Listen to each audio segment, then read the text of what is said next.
Olá, eu sou Celso José da Silva, sou engenheiro agrônomo da Cooper Citrus, faço parte do time de especialistas, né? E eu trabalho na área da cultura dos citros. O que eu venho falar com vocês aqui hoje é sobre uma das pragas importantes da citricultura atual, que é o psilídeo. E eu tomei a liberdade aqui de colocar um título: manter-se atualizado fará a grande diferença no seu controle. Próximo slide. Aqui é o banner aí da nossa nova feira, né, que era a antiga FEACOP, agora vai se chamar Copercito Expo Digital. Mudando. E o tema, volto a frisar, que é psilídeo, manter-se atualizado fará uma grande diferença no seu controle. Próximo slide. Aqui eu mostro, por exemplo, as 3 fases do inseto. À minha esquerda aí, vocês vão observar que seriam os ovos, né? Depois aqui eu tenho a ninfa, e do meu lado direito aqui eu tenho o adulto do psilídeo. Mudando. Falando da importância do psilídeo, o nome técnico dele é Diaphorina citrus, né? É o inseto transmissor da bactéria Candidatus liberobacter, SPP. É o causador do HBL, a pior doença da citricultura mundial. Mudando. Dentro da importância, hoje ele está presente nas principais regiões produtoras de citros do Brasil, não é? Desde que ele foi relatado em 2004, o psilídeo passou a ser a maior ameaça da citricultura brasileira. Mudando. Trabalhando um pouquinho aí na questão da identificação, né, para a gente poder fazer o melhor acompanhamento do campo, seria bom a gente conhecer alguns detalhes de cada fase dele. Aqui eu tenho os ovos, né, uma fêmea consegue colocar até 800 ovos dentro do seu ciclo de vida. A característica dos ovos são amarelos e eles ficam aderidos, né, às folhas das brotações. E o ciclo é variável de acordo com o clima, né? Na época de verão, esse ciclo, o que é? Ele demora em torno de 15 dias. Já no inverno, as condições já não são tão favoráveis, ele leva mais ou menos 40 dias, mudando. Já a segunda fase dele, que é a fase de ninfa, né? Vai se perceber o que é uma mudança. O que é? A gente vai observar o que é, que são insetos já meio achatados, a coloração fica um amarelo avermelhado. Os insetos se alimentam de brotos novos, né? E caminham lentamente. E durante a alimentação, eles eliminam umas substâncias brancas em grande quantidade, mudando. Já o adulto é um inseto pequeno, né? De 2 a 3 milímetros de comprimento. Tem um detalhe importante aí, que seria o que é a característica da sua asa. O centro é transparente e as bordas são escuras. Isso depois nos ajuda muito na identificação lá na armadilha amarela, né? Normalmente são encontrados, o que é, nas brotações, é o local preferido para sua alimentação, em função do que é, porque ali chega bastante alimento. Ou senão ele também pode ser encontrado em folhas maduras, né? Mudando. E a transmissão? Quando ele se alimenta de uma planta doente, ele adquire a bactéria associada ao green. E, posteriormente, esse inseto passa a transmitir para as árvores sadias. Agora, os psilídeos que acabam se desenvolvendo desde da postura do ovo, lá, da eclosão até a fase adulta, se eles estiverem, por exemplo, numa planta doente, o que é? Eles vão ter uma grande capacidade de adquirir essa bactéria e vão acabar utilizando para transmitir isso para as outras plantas, mudando. Também dentro do capítulo da transmissão, a erradicação de plantas doentes é um importante manejo do green. Por que é? Porque se não tiver essa planta doente, o psilídeo não tem aonde, por exemplo, se contaminar. Isso também se torna assim uma grande verdade quando as áreas externas da propriedade, né, pomares caseiros ou algumas áreas abandonadas, essas plantas também forem erradicadas.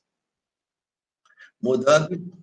Aonde procurar, né? Os psilídeos são encontrados com a maior frequência na borda dos pomares. Por que isso daí? Porque o primeiro local que eles se instalam quando migram de um pomar para o outro, né? A incidência do inseto diminui à medida que você avança por cento do talhão e depois volta a crescer perto dos carreadores, né? O psilídeo coloca os ovos exclusivamente nas brotações, onde as ninfas se desenvolvem, mudando. Aqui tem um gráfico aí, liberado pelo Fundecitos, aí, que mostra, por exemplo, que 70% dos psilídeos são encontrados nas bordas dos talhões, mudando. E tem um trabalho legal do Fundecitos que mostra aí que, de acordo com o desenvolvimento fisiológico aí da cultura, a gente vai ter a possibilidade de observar algumas fases do inseto nessas brotações, né? Então, aí nós vamos chamar de V1, que seria a fase vegetativa. Se a gente observar o que é que essas gemas ficam inchadas, ficam entumecidas, né? Na primeira fase visível, que seria essa junção aí do ramo e a folha. E qual fases que a gente encontra do psilídeo aí? Seria os ovos e seria o adulto. Isso é lógico. Por que é? Porque se o adulto vai fazer postura nos ramos, nas estruturas novas, logicamente, nesse primeiro instante, a gente vai encontrar os ovos aí. Já em V2, né, aí já ganha aí um nome característico, chifrinho ou canivete, a brotação já está no seu início de desenvolvimento, com alongamento de folhas, porém sem aquelas expansões laterais, né? E já nessa fase, como já se desenvolveu um pouco, os ovos já eclodiram, aí eu já vou começar a encontrar a ninfa. Então, eu passo a ter as 3 fases, que seria ovo, ninfa e adulto, mudando. Já na fase 3, essa brotação já está um pouquinho mais desenvolvida, com 5 centímetros, tá certo? E uma definição já do eixo central. Também as 3 fases, ovo, ninfa e adulto, a gente também encontra nessa fase, mudando. Já em V4, essa brotação, ela já está bem desenvolvida, com 10 centímetros de comprimento, as folhas da base do ramo já tem uma expansão lateral, em média mais ou menos 4 centímetros. E também, nessa fase vegetativa aí, a gente vai encontrar o que é as 3 fases do inseto, que seria ovo, ninfa e adulto, porque ainda é interessante para o adulto ainda ficar fazendo postura nessas zonas de crescimento. Vamos lá. Na fase V5, vocês vão perceber o que é, que já há um desenvolvimento muito maior, né? Está aproximadamente quase 18 centímetros nessa fase. As folhas do ponteiro, já começa a ter a expansão lateral e as folhas da base já desenvolveram um pouco mais, já saiu lá do 5 para 7 centímetros. Também nessa fase aí a gente vai encontrar as 3 fases, mudando. Já em V6, o que está acontecendo? Aí o ramo e as folhas terra, de coloração verde clara, ainda estão presentes, as folhas da ponteira ainda têm alguma expansão lateral, e as folhas da base também já desenvolveram mais, está com 10 centímetros. Aí, nesse caso, aí, se vocês perceberem, o que é? Já não é mais interessante fazer postura, né? Porque já não tem tanto atrativo alimentar. Aí, nessa fase, a gente só vai encontrar ninfas e adultos. Mudando. Na fase 7, o que aconteceu? O ramo, tecnicamente, já está maduro, com coloração verde escura e totalmente expandido. Então, nesse caso aí, como não tem muito para as fases mais jovens, a gente só vai encontrar somente o adulto. Mudando. Quando procurar, né? A gente já sabe quais são as fases. O psilídeo se apresenta no pomar o ano inteiro. O ano inteiro. Só com picos populacionais, por exemplo, no final do inverno, isso até tem uma lógica, que vai começar o que é a expansão vegetativa, durante a primavera e durante o verão. Isso depois nos ajuda até a fazer um monitoramento melhor com o uso dos inseticidas lá na frente. Porém, a época de maior frequência ocorre entre meados de setembro e outubro. Se lembrar que a primavera começa aí na última semana de setembro, aí começa a se justificar o porquê que ele tem esse movimento muito maior. Tem um gráfico aí de um trabalho do Fundecitos mostrando que na parte de baixo, quando houve manejo, a gente pode ver que sempre vai ter os picos aí entre agosto, setembro, outubro, mas porém o que é? Não se dá meio inseto na média por armadilha capturada. Agora, na parte de cima, onde o gráfico está um pouco mais alongado, se a gente prestar atenção, é onde teve pouco ou nenhum manejo. Vocês podem ver o que a curva aí ela cresce mais. O que é? Então, a quantidade de insetos capturados passa a ser muito maior, mudando. Como procurar agora, né? A gente já conhece o psilídeo, já sabe onde que ele fica. Nós temos que partir para a inspeção visual, que é aquela que é feita semanalmente. A gente vai direcionar para as bordaduras dos talhões da propriedade e vamos olhar aí 1% das plantas. Em média, se avalia o que é de 3 a 5 ramos, preferencialmente nas brotações, que a gente já viu, onde que ele vai fazer as costuras, onde que ele vai tentar se alimentar. E também nós vamos encontrar a presença de ninfas e adultos. E na fase inferior, o que é? A gente pode encontrar aí os adultos, mudando. Como procurar, né? A inspeção deve ser feita de forma espiral, que é rodando pelas bordas do talhão, certo? E depois ela vai terminando no centro. Agora, se o psilídeo foi encontrado na borda, certo? O inspetor passa para outro talhão. É sinônimo que já tem, o inseto já está presente, há necessidade de se fazer o controle. E aqui diz, né, dentro do como procurar, aí tem uma definição bastante precisa. Por se tratar de um inseto vetor, a presença de apenas um psilídeo é suficiente para indicar a necessidade de controle. Mudando. A armadilha amarela, o que é? Isso daí é uma técnica que se usa aí para a gente ter a possibilidade de visualizar a presença do psilídeo.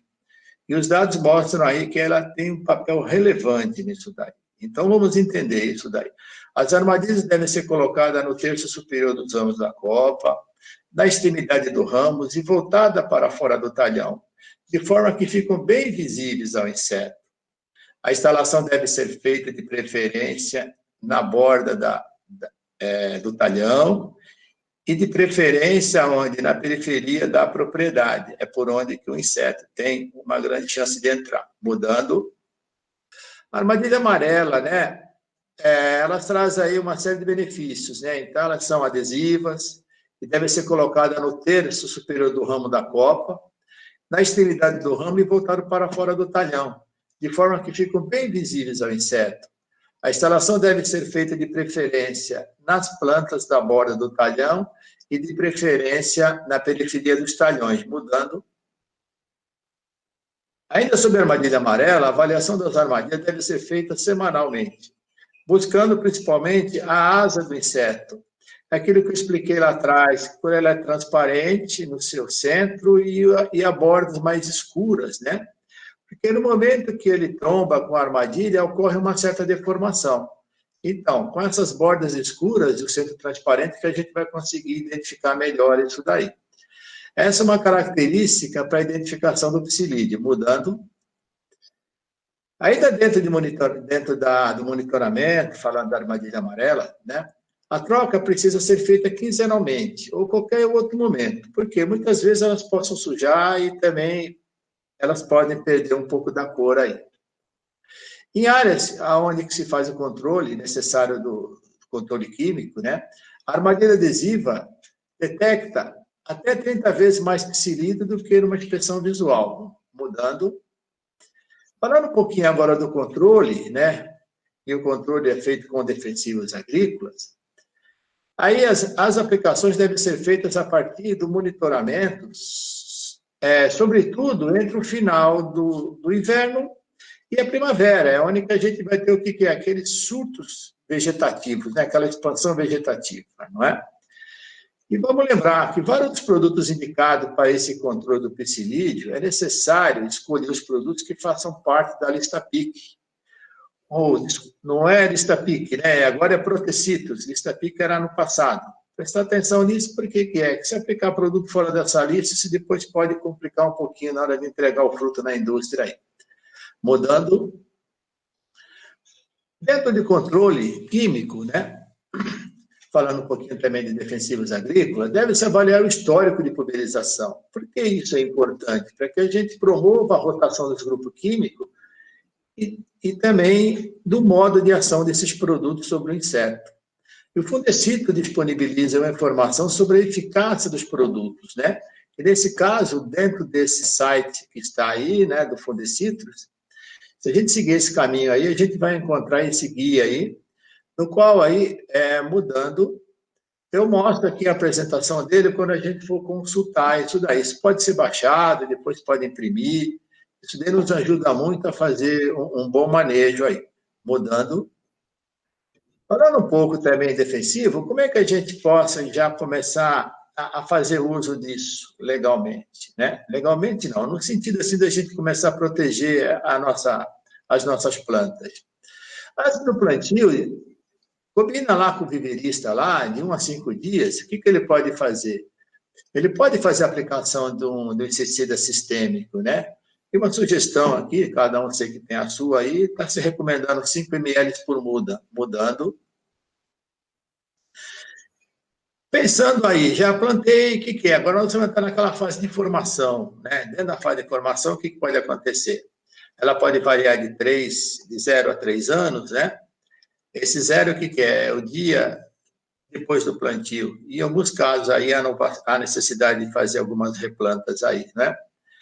Aí nós podemos começar o que é a aplicação de inseticida sistêmico, que eles são aplicados via drente, né? Que é aquela mijadinha lá no pé, ou se não a aplicação de um produto puro no tanque, no tronco.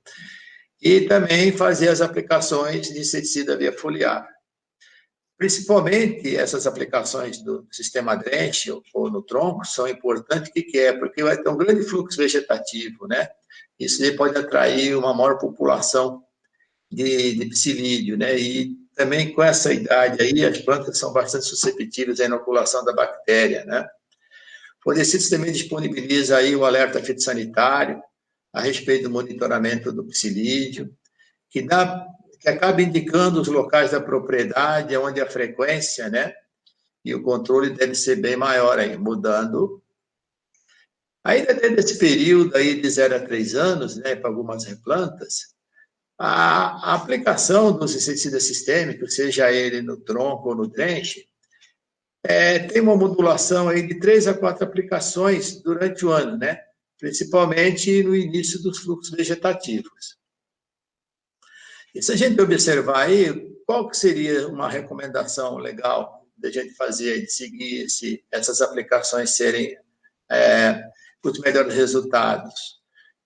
Falando do inseticida sistêmico, né? A primeira aplicação seria aqui entre o final de inverno e o início da primavera.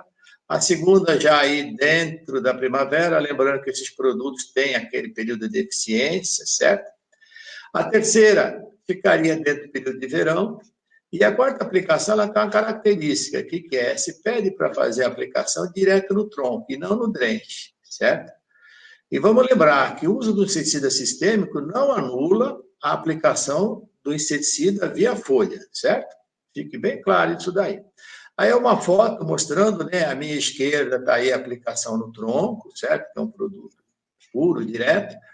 E a minha direita aqui é a aplicação no sistema drenche aí. Mudando. O pomar de 0 a 3 ainda na replanta, a aplicação de inseticida também ele tem que ser feito via foliar. E qual que seria assim, a recomendação? Realizar a pulverização no intervalo de 7 a 14 dias, principalmente nos talhões localizados na borda da propriedade. Lembrando que é por onde o psilídeo tem a maior probabilidade de entrar. E quanto que a gente vai pulverizar aí? O volume, hoje, se trabalha muito em ml, então daria para trabalhar de 25 a 40 ml por metro cúbico. E se o chão for liso lá, não tiver nenhum comprometimento para o bom desenvolvimento do trator, dá para trabalhar entre 6 a 7 km por hora, mudando. Aí está um modelo, né, de aplicação nas replantas aí, né, então dá para a gente poder fazer, tem várias adaptações de campo, tem alguns produtos técnicos aí já vendidos por algumas empresas, né, mudando. Agora falando, por exemplo, o mar já entrou naquela fase produtiva, né, então a partir de 3 anos de idade, acima de 3 anos, né, então a pulverização também é feita com intervalo de 7 a 14 dias. Vamos lembrar o que é que a gente sempre tem que dar atenção àqueles talhões que são localizados na borda da propriedade. Lembrar o que é que o volume de cauda pode se manter o mesmo ainda, né, de 25 a 40 ml por metro cúbico. Esse metro cúbico quer dizer o seguinte, que essas plantas que elas estão um pouquinho mais desenvolvidas, e o cálculo matemático vai dizer que eu vou precisar colocar um pouquinho mais de produto. A velocidade se mantém de 6 a 7 quilômetros, tá certo? Agora, aqui cabe uma ressalva, né? Chamar um pouquinho de atenção nesse caso aqui, respeitar o período de carência dos produtos e não pulverizar os produtos à base de neonicotinoides durante o período de florado, para a gente evitar probleminha com abelhas aí, não é? Mudando. Aí tem uma foto aí que mostra, por exemplo, pomar acima de 3 anos, né? Então a gente já vai usar aí um equipamento muito mais completo, né? Que a gente vai chamar de turboatomizador aí. Mudando, nós, a Copercitos, aí elaboramos, por exemplo, alguma tabelinha que ajuda, por exemplo, o nosso pessoal de frente aí, né, a fazer consulta. Então, a gente tomou cuidado de colocar o nome do produto, a que grupo ele pertence, o nome do ingrediente ativo, a classificação do IRAC lá, e tem dose de registro, uma dose usual, se ele está na Protecitos ou não, um período de carência aí, e depois um pH conforme a ficha FSQP. Mudando, é a mesma coisa, porque estão vários produtos, mudando, continua vários produtos, mudando, continua vários produtos. Dentro de controle químico, falar um pouquinho aí do controle de inseto, né? Para o controle direcionado, né, a frequência das aplicações de inseticidas em cada talhão deve ser baseado no histórico de captura do psilídeo e na incidência de plantas com green. Então, esses dois fatores dão para a gente um bom direcionamento para a questão do controle, mudando. Dentro desse controle de inseto, nessa questão do controle direcionado, aí tem um trabalho feito pelo Fundecitos aí, que você fica bem legal aí, mostrando que a frequência das aplicações de inseticida em cada talhão deve ser baseado na captura do inseto do psilídeo e na incidência de plantas com green. E se a gente olhar esse gráfico aí, o que é? Do lado direito, tem aí um mais entre duas figurinhas, que a gente vai usar essas duas informações, que depois ele me dá lá um resultado igual. Quais seriam os talhões que eu precisaria fazer ele com 7 dias, com 15 dias ou 30 dias? Isso já ajuda muito também economicamente ao produtor. Falando a respeito de manejo regional, isso é uma grande ferramenta, que se a gente tivesse condição de juntar os produtores para aqui dentro de uma região, os mesmos tivessem condição de fazer a aplicação, eliminação de plantas com sintomas, fazer monitoramento e o controle do psilídeo, a gente teria aí um grande ganho, porque esse controle conjunto evita que o psilídeo migre de uma propriedade para outra no momento da pulverização. Se ele for para um lado, o que é? O pessoal está fazendo. Então, a gente teria uma grande chance de diminuir muito essa população. E com isso, o que é? A gente ganha um período maior de controle, resultando o que é? No menor número de pulverizações. Aí todo mundo ganha. Mudando, dentro desse manejo regional, para auxiliar o citricultor nesse trabalho, o Fundecitos desenvolveu o sistema de alerta, que serve para a base do manejo regional. Essa ferramenta já está disponível em 14 regiões do Parque Citrícola, tanto de São Paulo como do Paraná. Os produtores têm acesso a essas informações sobre a população de psilídeo e as brotações nas áreas ao seu redor, indicando, entender quais são os pontos críticos da incidência do inseto, que quer dizer, o momento que tem que fazer o controle dele, mudando. Aí tem um desenho aí, né, que eu colei aí, uma foto, quando a gente entra no site da Fundecitos, daí que a gente vai conseguir entender como é que esse manejo está adequado dentro do sistema. Mudando. Falando em manejo biológico, o que é? O Fundecitos tem uma ferramenta aí sustentável, o que é para combater o psilídeo, que é a Tamarixa radiata. Como é que a Tamarixa atua? Ela atua onde, por exemplo, na utilização das ninfas do psilídeo para se reproduzir. Esse processo acaba matando a ninfa do psilídeo. A vespinha deposita seus ovos embaixo da ninfa, que serve de alimento para que essas larvas, né, acabam nascendo. Mudando. Cada tamarixia, elas conseguem eliminar aí por volta de 500 psilídeos. A soltura não causa nenhum desequilíbrio ambiental, só que tem uma particularidade: as liberações são feitas em locais onde não há controle químico.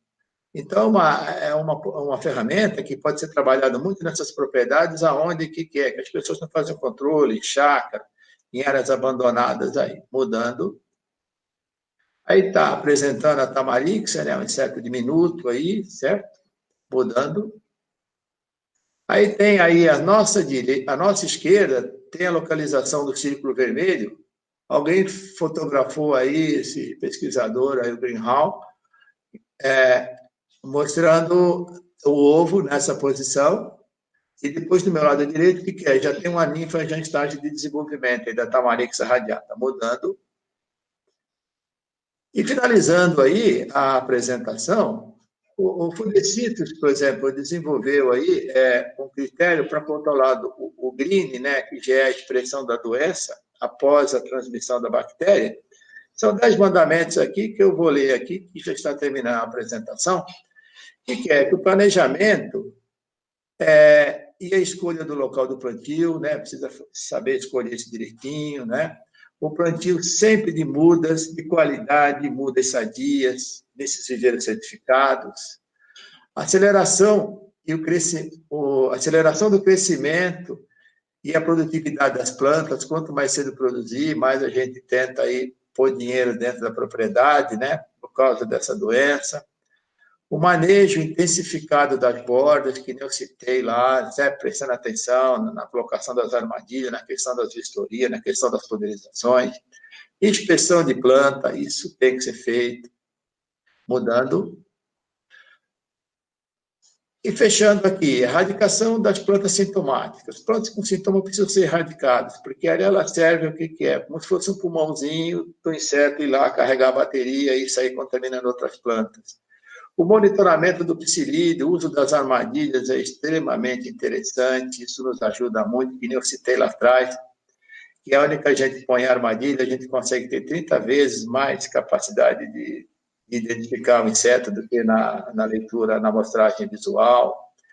O controle de psilídeo, seguindo todas aquelas técnicas que foi citada lá, tanto para pomar novo, como pomar em produção, respeitando a lista do Protocitrus. Esse manejo regional e o alerta fitossanitário, isso dá uma casada excepcional, que nos ajuda muito. E aquelas ações externas que estão sendo feitas aí por alguns produtores que estão se reunindo e estão fazendo um levantamento externo do que se tem aí de plantas mal cuidadas ou abandonadas e fazendo uma troca aí, né, com as pessoas que são donas dessas plantas aí. E mudando, aqui tem um painel, né, com os 10 mandamentos do Fundecitrus, né? Eu sei que aqui as coisas acabam se juntando, o controle do psilídeo, como também o manejo, o controle do HLB, né, que seria o Raulombin aí. E, mudando, aqui está a identificação do time de citros, né? Tem o André, que fica lá na região de Itápolis, né? Eu fico aqui na região de Limeira, e o Nilcir, que fica na região lá de Jales, né? Espero que a minha dinâmica, na minha apresentação, possa ter contribuído, né, para que vocês entendam o quanto que é importante a gente saber fazer um controle bem equilibrado do psilídeo, né, que é o grande transmissor da bactéria aí, né, que causador da doença Green, né. Espero, então, ter contribuído aí, que isso possa trazer sucesso a todos aí. Em nome da Copercites, obrigado.